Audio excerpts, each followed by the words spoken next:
I sat behind my computer today to finally reveal my grandmother's favorite cookie recipe, a secret that the entire world has been waiting for. But then I saw something that may cause even more momentous ripple across the world. And it is Blizzard waking up from their hiatus of supporting Warcraft 3. This is insane. 136221070 may not mean a lot to you or me. It's certainly not pi. It's close enough to pi. But this is actually a new version of a Warcraft 3 patch with some changes. I literally just sat down. This just dropped 29 minutes ago. I've been staring in shock for 10 minutes about a new patch that's going to be coming to Warcraft 3. Now, to put things in perspective, Warcraft 3 is in a pretty good spot right now. I just did a video about how the balance is the best it has ever been in Warcraft 3. But it isn't perfect, and change is exciting, and change is even good when the change is good. When the change is bad, you still get new things, which is good because you have to adapt to it and everything, but then there's also the bad part. So I don't know what this is gonna be, but I think any form of balance change can be pretty interesting. And that may set me a little apart from the purists that like Brood War, StarCraft Brood War, to remain exactly as is without balance changes.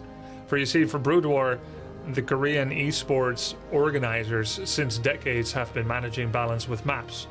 But for Warcraft 3, the same has not been the case. So we've relied on Blizzard patches, but sometimes they were far and few between. When Blizzard started doing some PTR patches a year or two ago, it was also a surprise, just like this one. Because I didn't even know they had a classic team. I don't know who's working on this. So many questions, so much mystery. It's kind of like a kid with Christmas. How did Santa Claus get on the roof and get all the presents down the chimney? How did he get in the house and place them under the tree? I don't know. I don't know how everything works anymore. But I do know that we might be getting some presents. Now, this is going to the PTR. That means it's not live yet. And when we recently got PTR patch notes for Warcraft 3, it went through several changes after different community people and players and Redditors and Twitterers and YouTube video creators, after everyone gave their thoughts on it. It seemed like Blizzard was reading those, was watching those, and was using them for feedback as well. And I feel like they came out with a really good balanced approach with the things that they finally came out with. So what are they going to come out with now? I've been spoiled on one change, didn't see anything else yet. The one change I saw is insane, so I'm very excited. Let's go. We've updated our backend server infrastructure to improve server frame rate. I wonder if that also works for the client, the login client, like, the main menu. I wonder if we'll have fewer disconnects during the game, desynchronizations. I wonder if they'll ever do any changes to improve the ladder stat counting, or if my profile will ever count more than 5 games, even though I've played thousands. That I don't know yet, and hopefully they see this and they can look at the little data issues, the data entry with that. But let's jump in. First, balance changes. Polymorph can now target heroes 30-second duration. There ain't no way. Okay, who wants to test this with me? This is gonna be a legendary YouTube video, I'm sure. No, I don't think so. No. Starting good? I mean, no. This is not.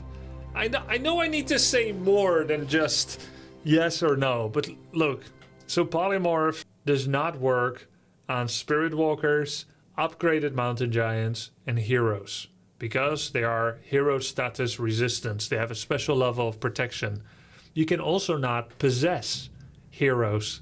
The strongest spells in the game that come from regular units that you can spam cannot be cast on heroes. Full lockdown. Possession is a full lockdown and takeover, and Polymorph is like Shadowhunter Hex, right? And I just mentioned how Shadowhunter Hex is so powerful because together with Shadow and TC, you've got 2 lockdowns on 2 heroes that are in the same race. And that makes it very, very powerful.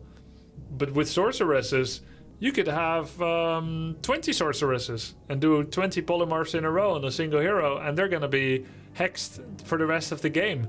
That's kind of like Tinker from Dota 2 with his rearm and Scythe of Ice.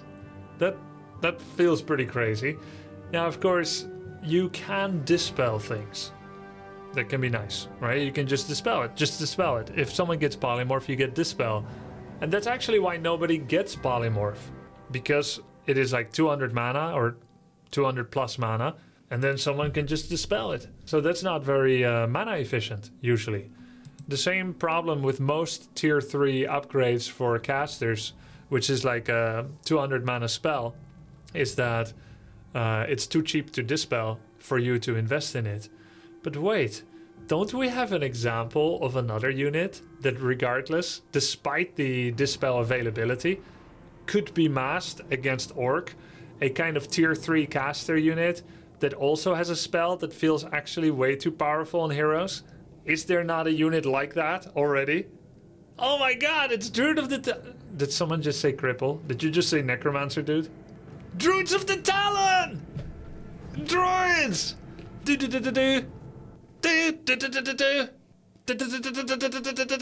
It's Tornado, Cyclone from Talons. That's also way too powerful in heroes. And therefore Talons have found their niche of being masked against Orc. Because you can Cyclone heroes despite the availability of Dispel.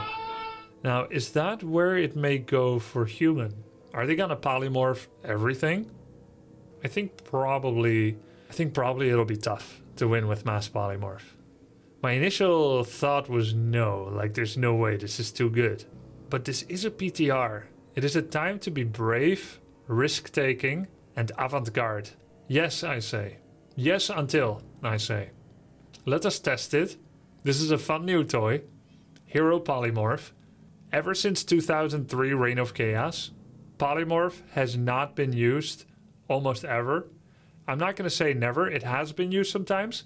It's never been used as a strat. It has occasionally been teched into in extremely rare situations in various matchups. And we have seen some Polymorph on Druids of the Claw, Night of Druid of the Claw sometimes. It's pretty strong. I think it's pretty strong. I think it's especially strong if you don't do a meme strategy where you just mass sorceresses. It's going to be strong, probably, in about 1 to 150 games. By the way, I feel a weight falling off my shoulders. I was worried the patch was going to be too small, that I wouldn't have enough to talk about. But we've only been at the first change. Let's move on to the next. We can always cycle back in here later. Change number 2. Sundering Plates once again requires an upgrade. So Knights have this de facto default upgrade where they do bonus damage against medium armor units. And it's a lot. And it's helping human a lot to deal with fiends. They're going to give it an upgrade requirement again, which means time and money. And time is money. So it's money and money. Were they worried that this is too strong? Is this a change? Because this change is mostly targeted at human versus undead. And although Fortitude was able to beat Happy once or twice, Happy just won another tournament, right? But you're not only going to balance around Happy. Happy is just really good, right, in general? Sundering Blades is very strong and annoying. I do think it needs upgrades. I think this is okay, needing an upgrade. Human needs a lot of upgrades, and it's what makes them a little weaker. Because when everything is upgraded, they're one of the best. Orc. This is the one I saw. This is where my eyes went to. In a lineup of text, my eyes went straight there. Taurens tier 2. Can't stop looking at. This is crazy. This is crazy. Now, let's be honest for a second here. Taurens, at the moment, despite every buff they've received, are extremely difficult and niche to make use of. While I have shown some Tauren games on my Warcraft channel, youtube.com/followgrubby, recently, and much of that is done in an environment not against the top professionals of the world. Taurens suffer from a design issue. They're a tier 3 unit that comes from a building that has no counter to their counter. So if you look at the barracks for human, it produces a knight, which is a heavy armor tier 3 melee with high speed, high armor, and pretty good damage. It is a melee unit, means that it can't attack air, and it's heavy, that means it takes 200% damage from magic damage. When you look at the other tier 3 units, like Undead Destroyer, Undead Frostworm. Those deal the magic damage, which is double on knights. And they're flying, which knight cannot hit. And they can hit the knight at the range, right? So they have all these advantages against knights, which makes the one tier 3 unit that you go towards just completely destroy the other. But it's fine because knight is very fast, so sometimes he's a harass unit. He can also outrun his counter. He can be combined with other units that destroy frostworms or destroyers, such as mass flying machines. He shares an upgrade with flying machines, right? You can also go barracks and then surprisingly pop out a knight, because your barracks at first was to get your footman. Then you suddenly make a knight. It's a surprise. You didn't have to make a barracks to create the knight. And that is kind of like a sucker punch, right? You didn't see it coming. It's like the difference between a telegraphed, I'm about to give you a whopping, son. You better dodge. Oh, he dodged, right? Because he saw it coming. That's what the Tauren is. Because the Tauren is like, you go tier 3, you make a totem. What's the totem gonna make? Well, it's gonna make Taurens. Why? Because it's called the Tauren totem. It's gonna make Taurens. It's like, I'm about to give you a whopping. Better be careful with those archers because my Taurens are coming. And you're like, you're making Taurens, eh? How about Papa Chimera? I'm like, okay, I guess I'm countered. Shit, you got me. Right? I said what I was gonna do and then I went to do it and you countered it. Checkmate. So if Taurens were made from the barracks, like knights were made from the barracks, that would eliminate one weakness. Then you look at the Slaughterhouse, same thing, right? There's the Abominations, tier 3 heavy melee. But the Slaughterhouse also produces Destroyers, which is not an Abomination. So if the Undead goes 1 or 2 Slaughterhouse, you're like, well, I don't know what it's going to be. Could be statues, could be Destroyers, could be Abominations. Could even be Meat Wagons. But they suffer from the same issue of losing to air. So the Tauren is predictable and telegraphed. He's slow, so he cannot outrun his counters. He doesn't come from a building that has counters to the thing that counters him. Another problem for Tauren is he needs a lot of support, either Bloodlust or Walkers or Witch Doctor or multiple. He usually needs Endurance Aura to have the movement speed to catch. And then there's some hard counters that aren't heavy air, such as Kodo, Devourer, and Orc Mirror. And then there's Night Elf can spam Cyclone or Mountain Giant Taunt, which interrupts their attack. And then they can get slowed by Frost Arrow, Dryad Poison, etc, etc. And in the end, usually Taurens end up not working, which is why almost no one makes them. People are trying, but I feel like people are trying because it's fun and not really because it's good.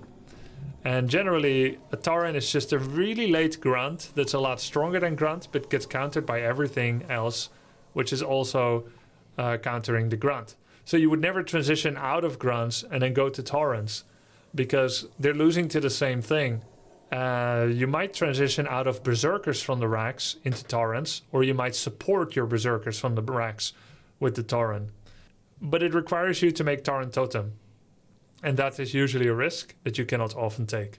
This is a very interesting decision because it will completely change the Sucker Punch value, the Sucker Punch quotient. I'll call it the Suck quotient of the Tauren, because now anytime you're going for the Grunt Raider Walker strategy or the Headhunter Walker or whatever, you could squeeze out a Tauren in tier 2 without the telegraph of I'm going to tier 3, without the telegraph of I'm building the totem in particular for Taurens. If you're going Walkers already, getting 1 or 2 Taurens now could be a really interesting decision, right? But if you're not going Walkers already and you make the tier 2 totem at tier 2, that might still be a bit of a giveaway. But you could do Taurens and Headhunters at tier 2 now. You could have it be like a valid strategy to just open with Headhunters and then go Taurens immediately at tier 2.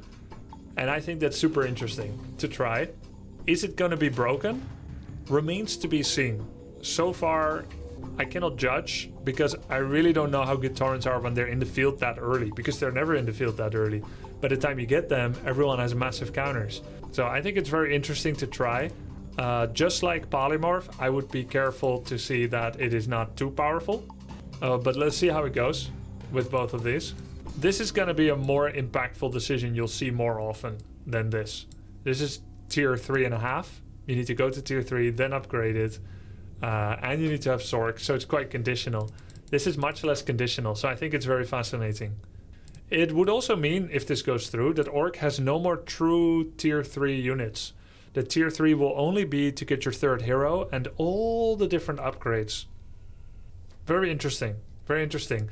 And I wonder where they ended up at this idea. Who are the brainiacs at Blizzard right now? For both of these. I can't imagine either one of these has been suggested often by the community. I find levels of, creative thinking like this very interesting, because it is not just a blueprint from some latest community sentiment. And it feels like real creativity. Interesting. Night Elf. Priestess of the Moon. She ranked lowest on my tier list of best heroes in Warcraft 3. Tier D. Sharing that lowly spot together with Cripple. Priestess of the Moon, Searing Arrows, mana cast reduced from 8 to 5. I'm on board with that. I think that's okay. That is pretty good damage. Searing Arrows has always been pretty good damage. It's 10, 20, 30 for levels. Priestess of the Moon first only gets used right now against Knight of Mirror, and not often. And as a second or third, we don't see her much. When she gets picked up as a third, it's almost always True Shot, Scout Owl, because Scout Owl scouting can be useful, and also because Searing Arrows is kind of bad because she doesn't have high attack speed or agility gain. And it's expensive, man. It's a lot of mana. You're always out of mana, and that means very expensive healing at the Moonwells. And generally you get Orb of Venom on her anyway, because Orb of Venom is very strong. I'm gonna try not to express myself in hyperbole and say Orb of Venom is broken. That's gamer speak. Orb of Venom is very strong, and if you have money for it, you put one on Keeper and on Priestess. And that means, I guess not everyone knows, but you cannot use Orb of Venom and Searing Arrows together. Only one Orb effect per hero in Warcraft 3. Dota players know this, right? So I think this is an okay buff. I support it. Priestess of the Moon, Searing Arrows damage increase from 10, 20, 30 to 10, 25, 40. I think that's okay too. She's gonna hit like a truck. That seems pretty fun. Yeah, that seems fun. That's gonna hurt. Cool. Let's try it out. Mountain Giant food cost reduced from 7 to 6. I think that's okay. I will say they're not my favorite unit. Mountain Giants. I think the way that their taunt works is kind of irritating. I think they're maybe my least favorite unit in the game. It shouldn't be my bias that determines how the game is gonna, how the game should be. They're a really cool idea. So if you don't know, a Mountain Giant in Warcraft 3 is the shared highest food unit in the game, together with Frostworm. This is counting the normal races, not like creeps you can hire level 10 dragon or something. So they're a 7 population unit. And where the Frostworm is a slowing air unit with splash damage, MG just hits you. And not very hard. Definitely not as hard as that cost would have you believe. For 25 gold, 100 lumber, needs 2 upgrades, special unit upgrades, not even counting Hunter's Hole upgrades. And then he only hits you for like 40 damage, 50 damage, slow attack speed. Not impressive. He's very tanky, 1600 health. And he gets 2 upgrades that make him extremely more survivable against physical attack damage, as well as against spells. He gets a kind of debuff resistance. With those 2, MGs become not just tankier than heroes, but they can become magnitudes of tankier than heroes. Several magnitudes. You may unload more raw damage on a Mountain Giant than you would to kill 3 full heroes. That's how tanky they get. So why would anyone in their right mind attack a Mountain Giant over the archer that's standing behind it? Well, he's very big, so it can be hard to get around him. And secondly, he has a taunt ability. So how does that work? MMORPG games have taunt, right? ARPG, mobile games have taunt. How does it work? Usually it's a forced attack. Not so in Warcraft 3. Mountain Giant Taunt is a single use non-mana casting, cooldown based ability that you could use like every, I don't know, 20 seconds.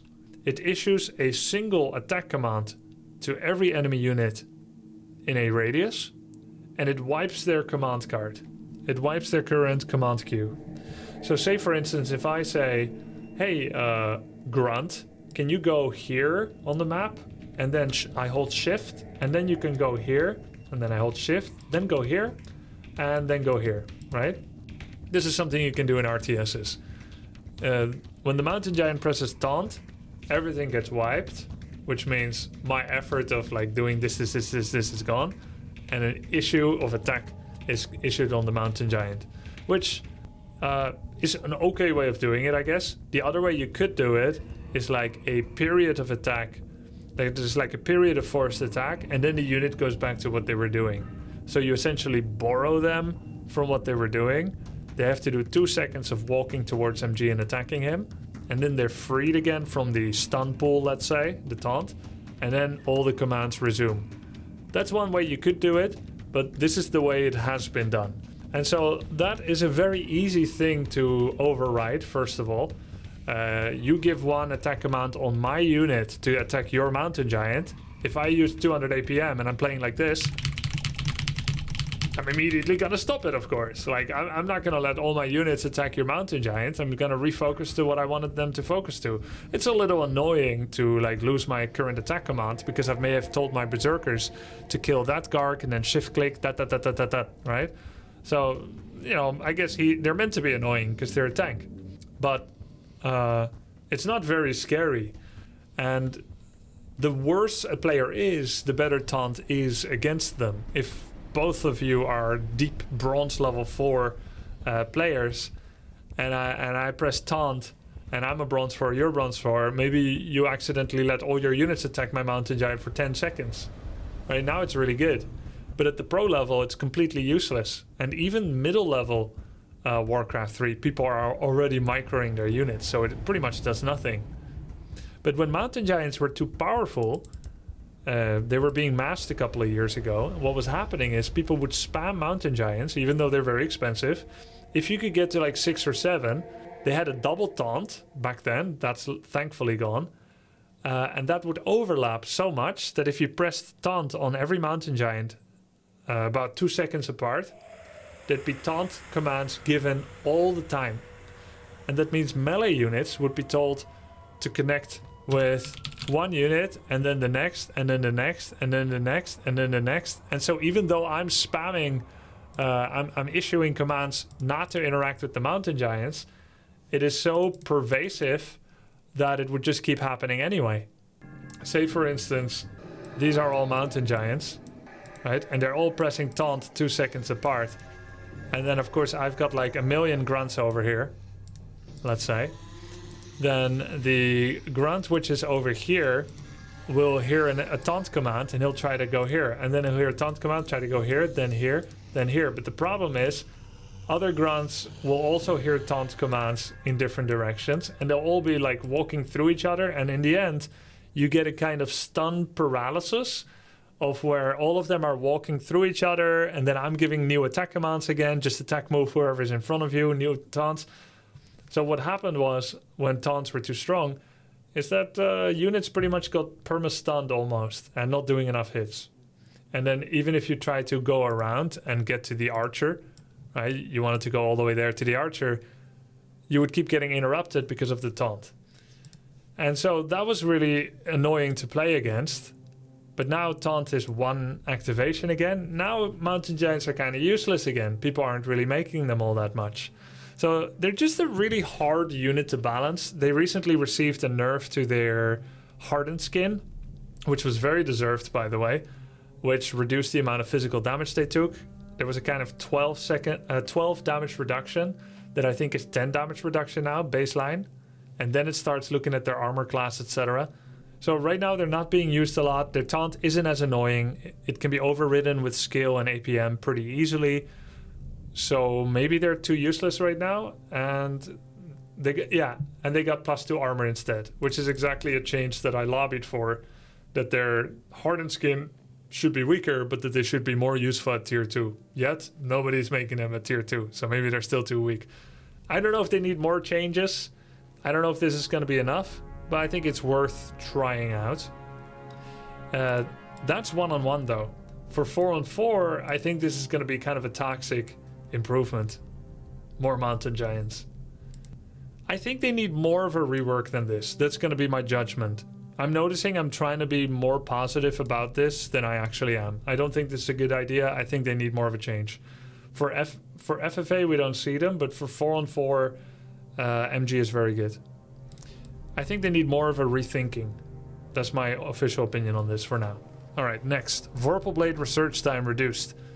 So this is a glaive thrower upgrade where they have trouble missing. It travels faster and it's much more likely to hit. Glaive throwers are a niche tier 1 siege unit, which gives them an important design niche. There are purposes for them. They are not meant to be masked normally. And so I don't expect to see many glaives normally, because there are better alternatives usually for Night Elf to use. However, with Priestess of the Moon becoming potentially more useful in Night Elf Mirror, we might be seeing Priestess Huntress Dryad again, or Priestess Huntress, and that means we may see more Mountain Giants again. I think that's pretty interesting. So maybe this is okay. This research is not very good right now. It's okay to make it come out faster. Undead. Oh, I'm very curious to see what they're gonna come up with for Undead. What's it gonna be? Ghoul. Okay. Most pro gamers, almost everyone, thinks that Ghoul Frenzy attack speed is a bit too much. It used to be 25 attack speed, and then it got buffed to 35. And Ghoul Frenzy ghouls have been pretty insane ever since. When asked which unit is most OP, in a recent interview, most Korean and Chinese pro gamers said Ghoul. And it seems very hard for Night Elf to beat Undead right now, at the very, very high level. On average, the win rates are pretty good, but at the very high level, Night Elf struggle a bit with Undead. This might help. I think this is deserved, and also for the Doomsayers, I think Ghouls are still very good. And I think Undead's still in a good place with this. What I do wonder is how Orc Taurens against Undead will affect things. If I'm being honest, I don't think Taurens will make much of a difference in the early mid game against Undead, because although it helps you to beat Ghouls, I don't think any Undead commits their slow Ghouls at tier 2. But it'll be curious to see how this affects things. Curse can now target mechanical units. How do you guys like that change? I like that quite a bit, actually. There aren't a lot of mechanical units. There's Orc Demolisher, the Night Elf Glaive Thrower. There is the Undead Meat Wagon, the Obsidian Statue. Definitely want to curse that 7 magical damage. And then you've got the Goblin Shredder. You've got Clockwork Goblins from the factory from Goblin Tinker. There's Robo-Gobo, the Tinker. The Tinker ult. Robo-Goblin can now be cursed. But I think, and I'm kind of beating around the bush here. I'm gonna stop beating around the bush, okay? This is about flying machines, and in particular, siege engines. Or, as we like to call them, steam tanks, or tanks. That is many tank, yes? Tanks, right now, cannot be countered with Curse. And once you can counter them with Curse, that's crazy. I'm surprised Curse doesn't work on tanks, actually, because Fairy Fire does, Slow does, Purge, Lightning Shield, all kinds of things work on tanks. Apparently only Curse doesn't. Of course you can't possess them, but they're mechanical. How can you possess a machine? The robot, the mind in the machine. I think this helps Undead to counter siege weaponry, like siege engines, obviously.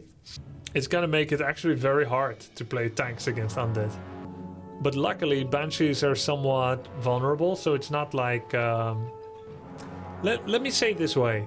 I think siege engines should be a valuable unit, a usable, viable unit, but I don't think the spam tower, spam expo, spam siege engine, send and forget strategy should ever be a very easy win condition. I think siege engines in proper gameplay should be supported with additional units and or hero support. So you come in with the heroes and the siege engines, and then you try to take down the defending Banshee or Meat Wagon to buy space for Meat Wagon. That's a skillful implementation of it. The way that people used to use them, where you just send mass siege engines and just try to steam waltz and bulldoze everyone's base without even being there with the rest of your army, those days are thankfully behind us, and they should be. And that's where Curse helps the most, even more now. I think this is a cool change. Cripple can... Oh my god, what? Really? Cripple can now target mechanical units? You're gonna cripple tank and curse? It's almost going to heal the building. Which is of course true for anyone you curse and cripple. We're talking about, what is this, like 70% damage reduction, cripple? And curse is 33% mischance? Wow. Both Necro and Banshee are gonna get anti-mechanical properties. Very interesting. Let's go on. The Scroll of Healing has been removed from Tomb of Relics. Wow.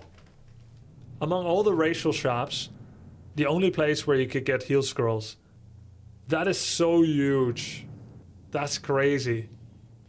Do I like it? Well, let's put it this way. Imagine if any race had Potion of Invulnerability in their own shop.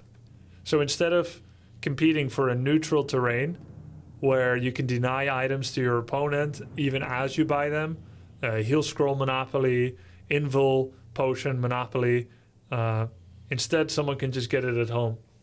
That feels pretty cheap. Does Happy ever buy heal scroll from Tomb of Relics? Yeah, he does. Of course. We all do. Anyone that plays Undead does that. You would prefer to go for a heal scroll from the neutral shop because it also ends up being a potential soft deny for an opponent. But of course you'll pick it up if that's when you happen to have money with nothing else to spend on it. I think this is a good change. I feel like heal scrolls should be subject to the monopoly and the map control fight of the middle of the map. Wand of Negation added to the Tomb of Relics, available at tier 2? What? Oh my god. Really? This is Reign of Chaos. This is a Reign of Chaos situation. Of course, there was no Tomb of Relics in Reign of Chaos, but okay. What is Wand of Negation? Wand of Negation, if I recall correctly, is a 200 gold item that has 3 consumable charges upon which it will disappear. Each does an area of effect of probably about 400 range, maybe a 300-400 radius, a circle of dispel of all buffs and debuffs in an area, dealing damage to summoned units as well, probably 225 damage. That means you can use them to dispel water elementals. It can dispel feral spirit, it can dispel skeletons. You can remove slow on slow ghouls or even on fast ghouls because, you know, it's available at tier 2, but you still have it at tier 3. Wiki says 200 damage, okay. Yeah, and it was removed 3rd of July 2003 from the neutral goblin shop. And now it's been added. Next change, Tomb of Experience and Goblin Landmines added to Tomb of Relics. But yeah, that's interesting. I think that's too good. I feel like there's no way that this still fits in the current game state of Warcraft 3. Again, I don't mind trying it. I feel like it'll make good content to try this on PTR, but this seems too nutty. I see this being nutty and I think I have a nut allergy. No thanks. Meat Wagon speed increased by 20. Oh, okay, alright. They're really, they're trying to bring back the corpse mechanic for Undead. Meat Wagon Necromancer builds. It's good that I just started practicing Meat Wagon Necro Rush again. Which, by the way, has rarely ever been a valid strategy in the pro games of Warcraft 3, but is a very popular underdog strategy for cute little noobs and intermediate players. Meat Wagons being faster is going to help them to catch up more to the Necromancer caravan.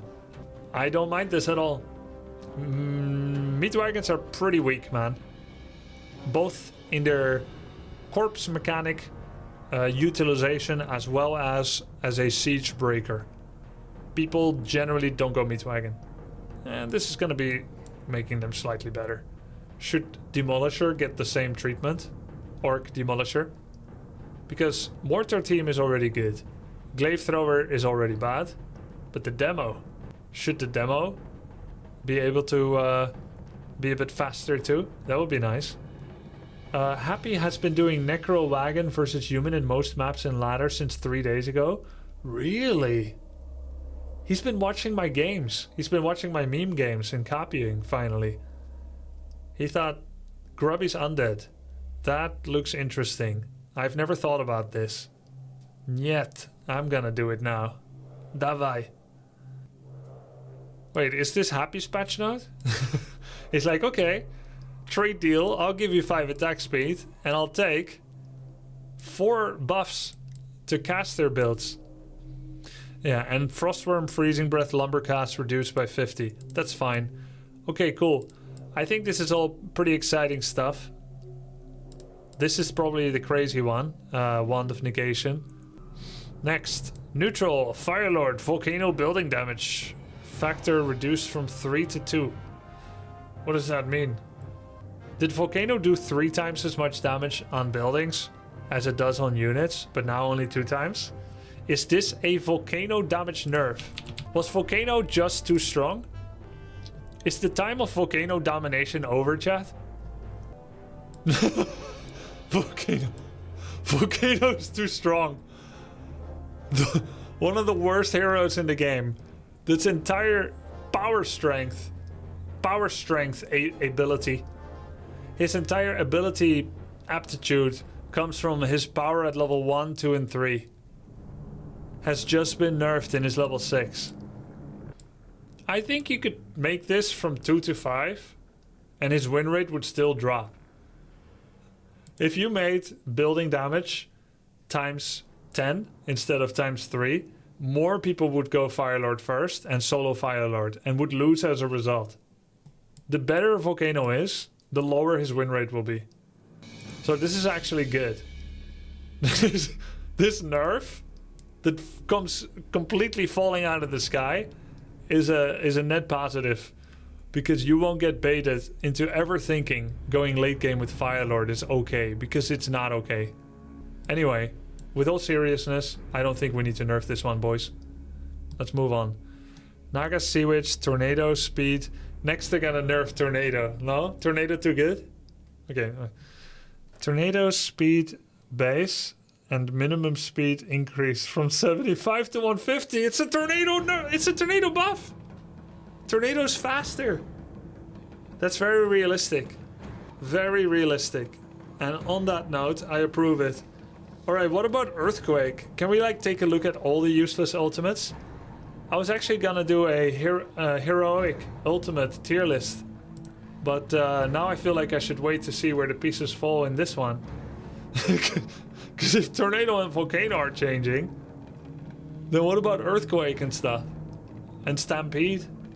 We're updating the tournament schedule to have more 1-on-1 2v2 during the week and 3v3 on Sundays and no more 4-on-4. Map pool update, minus springtime, plus Tidehunters. Here's the map pool. Okay, cool. Well, very interesting. I like that they're being a little creative, very creative with it. And if it's anything like the previous PTR patches, they'll probably keep iterating on it, going, making adjustment based on feedback and additional testing. Thank you for the PTR patch, Blizzard. Please give us more. If you enjoyed watching this video, hit me up with a sub and you'll see more content like this, and also more content not at all like this. Make sure to sub for that too.